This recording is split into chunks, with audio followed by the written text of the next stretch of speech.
திருப்புகழ் 202. ஆனனம் உகந்து தோளோடு தோள் இணை கலந்து பாலன ஆரமுது கண்டு தேன் என இதழ் ஊரல் ஆதரவின் உண்டு வேல் விழி பூசலிட நன்று காண் என ஆனை உரம் எங்கும் மோதிட அபிராம மான் அணைய மங்கைமார் மடு நாபியில் விழுந்து கீடமில் மாயும் மனு இன்ப ஆசை அது அறவே உன் வாரிஜ பதங்கள் நாயடியே முடி புனைந்து போதக வாசகம் வழங்கி ஆள்வதும் ஒரு நாளே.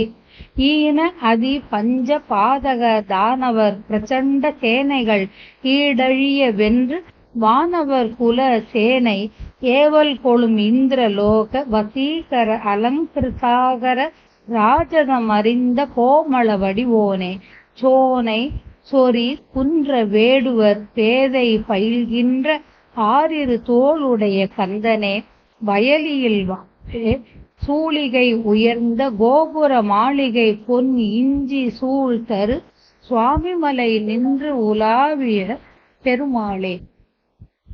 மானனைய மங்கைமார் மடு நாபியில் விழுந்து கீடமில் மாயும் மனு இன்ப ஆசை அது அறவே உன் வாரிஜ பதங்கள் நாய் அடியேன் முடி புனைந்து போதக வாசகம் வழங்கி ஆள்வதும் ஒரு நாளே.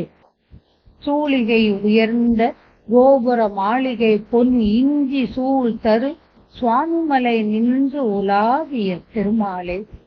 இழிந்த மிகுந்த ஐம்பெரும் குற்றங்களையும் செய்து வந்த அசுரர்களின் கொடிய படைகளின் வன்மை தொலைய வென்று வானவரின் சிறந்த படையை ஆட்கொண்டு இந்திர உலகத்தவரின் உள்ளத்தை கொள்ளை கொண்டவனே அலங்காரத்துக்கு இருப்பிடமானவனே ராஜத குணங்களின் தன்மையை அறிந்த அழகிய வடிவு உடையவனே மழை பெய்யும் தன்மை உடைய வள்ளிமலை வேடரின் மகளான வள்ளியை சேர்ந்து விளையாடும் பன்னிரு தோள்களை உடையோனே முருகனே வயலூரில் வாழ்கின்றவனே நிலா முற்றங்களும் உயர்ந்த கோபுரங்களும் மாளிகைகளும் அழகிய மதில்களும் நிறைந்து விளங்கும் சுவாமிமலை என்ற தலத்தில் உலவும் பெருமாளே மங்கையரின் முகத்தை விரும்பி அவர்களுடைய தோல் கூட தழுவி பாலை போன்றதும் அரிய அமுதம் கல்கண்டு தேன் போன்றதும்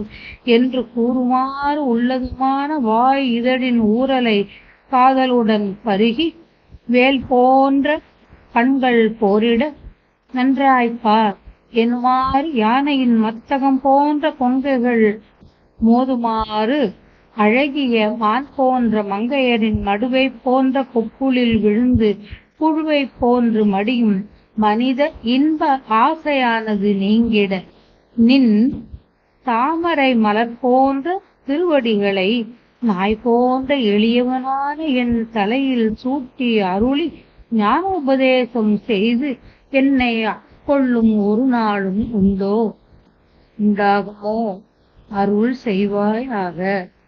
திருச்சிராப்பள்ளிக்கு 5 கைல் தொலைவில் உள்ள தலம் வயலூர். முருகப்பெருமான் அருணகிரிநாதருக்கு காட்சி தந்து திருப்புகழ் பாடும்படி அருள் செய்தார். இவ்வயலூருக்கு வரும்படி அருணகிரிநாதருக்கு செவ்வேள் பணித்தார்.